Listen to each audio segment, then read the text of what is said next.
women are physically a bit weaker. So it used to happen in times when we were not very civilized that men could coerce them using sheer muscle power. Those days are behind us. That does not happen anymore. That cannot happen anymore. You have institutions, you have the law, you have the police, and you have the gun. Right? And the gun does not listen to muscles. So how is it possible that one human being is able to coerce another human being into something she does not want to do at all? How is it possible? Have I framed the question rightly? Physical compulsion is ruled out. Then how is one human being, who happens to be a man, is able to browbeat another human being? Something is going on, right? What's going on? I always try to tell my women listeners, you're not being defeated. You are surrendering to something. It is the difference. You cannot be defeated without your consent. And when defeat comes with your consent, do not call it defeat. Honestly, just call it willful surrender. And if you want to be even more blunt, then call it a deal. It's not even surrender. It's a deal. I will bow down to your wish, Mr. Patriarch, and in exchange, I will avail such and such benefits, Mr. Patriarch. That's the deal. Now, why do you call it exploitation at all then? Please. If you are cutting a deal, if you are signing an agreement, not on paper, mutual understanding. Why do you say that the woman is being coerced?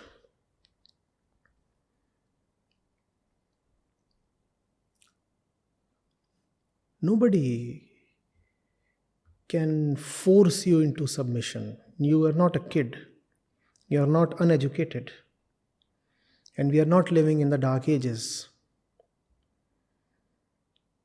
There is something in you that agrees to the demands being made by the patriarchal system. Question that. Do not just keep blaming patriarchy.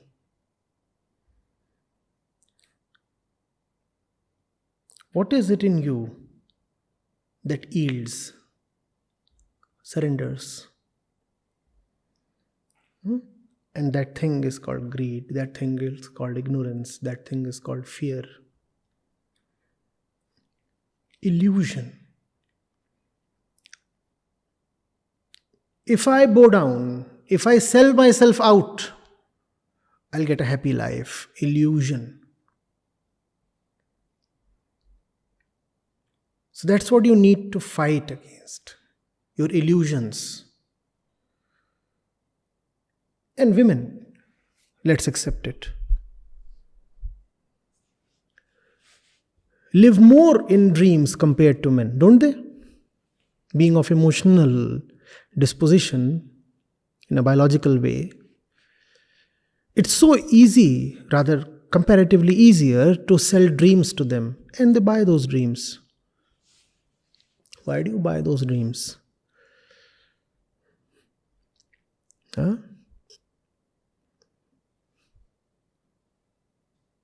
The tall knight with the shining armor, on the white horse with wings, he'll come to take me away to the fabled land of infinite promises, an immeasurable love.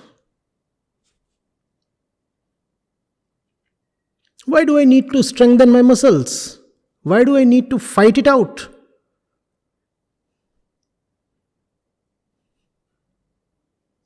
My knight is almost ready with his horse, and my job in life is to locate my knight and give myself to him. I know I'm generalizing, but just try to see whether there is some fact in what I'm saying. And then when the promised land doesn't show up, when the dream doesn't materialize, then we say, oh, we have been exploited.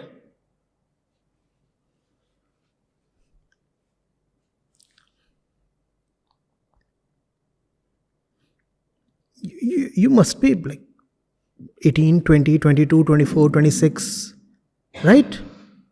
You must be in that age bracket.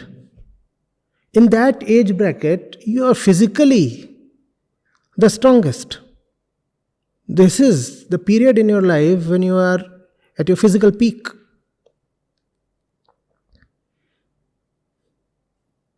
Don't you have muscles? Don't you have legs to run away?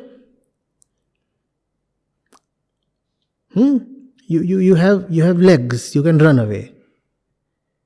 You have muscles here, you can slap somebody.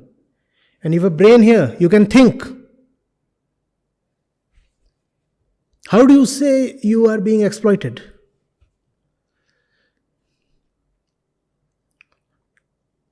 And you are educated, right? So wherever you are, you will manage a living. Won't you be able to earn even 8 or 10,000 for yourself? Please? But then why take the pains to earn money when money can be had for free? I am Mr. John's better half. Look at the kind of propaganda and hideous lies embedded in our language. Mr. John's better half. I'm Mr. John's better half. I lay claim to half his property. Why do you need to earn then? You just need to have a certain Mr. John in your life. So then somebody can definitely force you into submission by offering you Mr. John. Or by threatening that your prospects of having Mr. John would be reduced if you don't yield. And then you say, oh, right, let me agree to whatever Papa is saying, because Papa is going to have a great role in fetching me my Mr. John. That's what you talked of, government job, right? It's great that you as a woman are preparing for that kind of a competitive examination. But don't you know the ugly facts on the ground? All across the country, especially in North India, parents of girls are so eager to marry them off to somebody with any kind of a government job. And the girl too is equally eager. And who will fetch that government job groom? Papa will fetch that groom. So how dare then you resist Papa? How dare you do that? Because all that I want to have is comfort. And I also don't want to run the risks of living independently. Living independently is bliss, but it comes with a price. I don't want to pay the price.